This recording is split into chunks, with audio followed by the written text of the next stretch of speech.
Les serviteurs de Dieu après la mort. Mon ami, c'est ici on sert Dieu. Hein? Tu es mort, on va t'enterrer, te jeter là-bas et puis c'est fini. Allez, on met dalle dessus.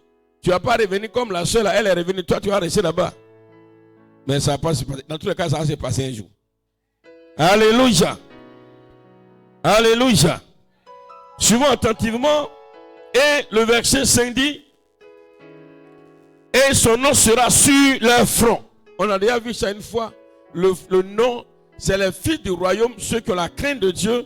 Christ marque le nom sur leur front. Est-ce que toi, tu es mort là? Il y a quel nom qui sera sur ton front là-bas? Tu es devenu poussière? Ton âme a disparu? Mais c'est quand on est vivant que le nom de Christ est marqué sur nos fronts.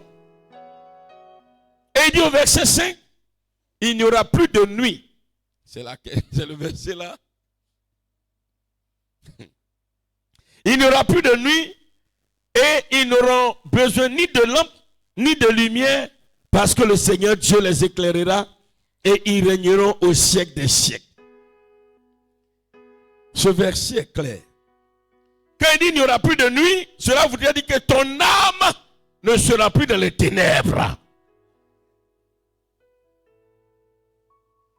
Et il dit, et le Seigneur Dieu les éclairera et ils régneront au siècle des siècles. Au siècle des siècles veut dire quoi? Chaque siècle, c'est les serviteurs de Dieu qui règnent. Il y a un groupe qui a régné au premier siècle, ils sont passés. Il y a un autre groupe qui règne au deuxième siècle. Nous sommes au 21e siècle. Nous sommes en train de régner. Après nous, le siècle qui va venir, nos enfants vont régner. Après nos enfants, le siècle qui va venir, leurs petits-enfants qui ont reçu Christ vont régner. Donc, à chaque siècle, ce sont les enfants de Dieu qui ont le royaume des cieux dans leur cœur, qui règnent. Donc, c'est pourquoi on règne au siècle des siècles. C'est pas que toi, tu as régné jusqu'à...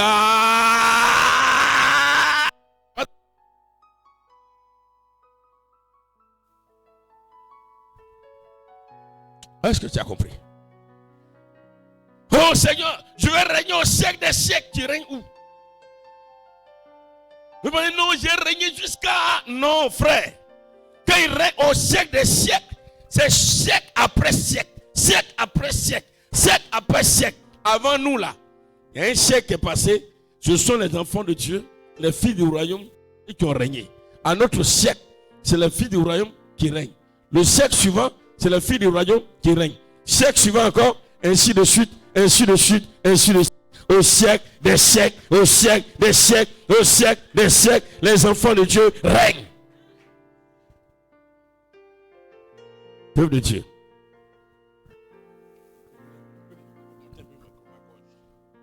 Peuple de Dieu. On est en train de présenter, parce qu'on va parler tout à l'heure de là où, quand tu vas mourir, tu seras enlevé. Tout à l'heure, j'ai dit, et la Bible dit, et j'ai dit, le paradis terrestre est où? Hein?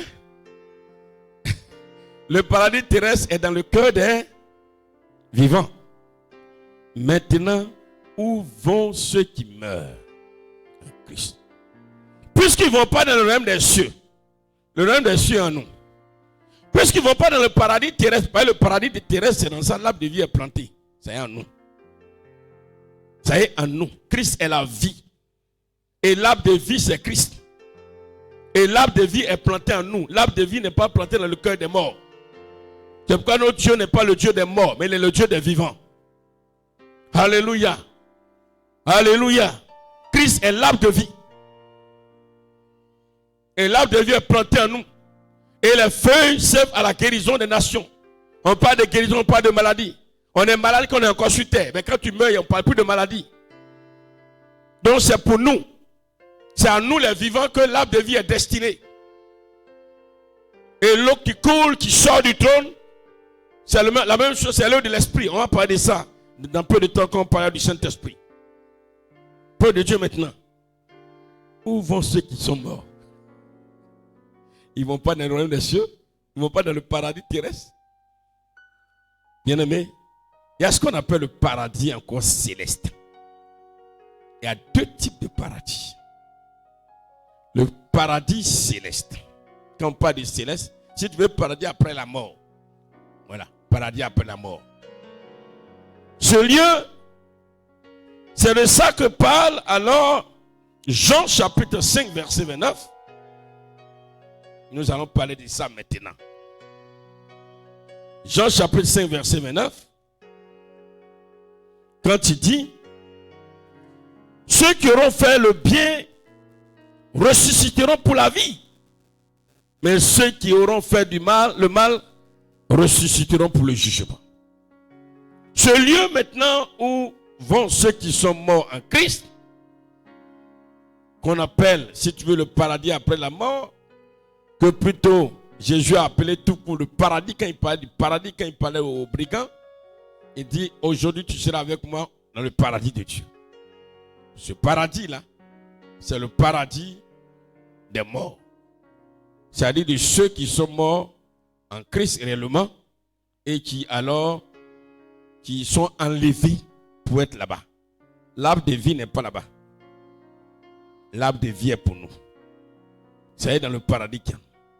C'est pourquoi, peuple de Dieu, un enfant véritable de Dieu, qui est citoyen du royaume des cieux, il n'y a pas meilleure chose que ça. Tu as tout gagné. On a tout gagné. Alléluia. On a tout gagné. C'est Dieu a disposé tout pour nous. C'est nous-mêmes qui faisons et puis on souffre cadeau sur terre. À la vérité, il a tout disposé. Tout. Il n'a rien laissé. Mais notre vie fait que on souffre cadeau. Cadeau.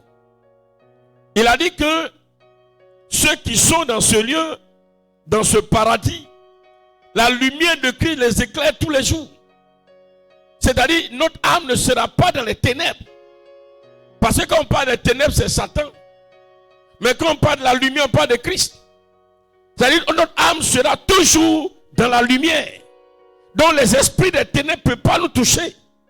Mais malheureusement, notre âme n'est pas dans la lumière. Notre âme n'est pas éclairée.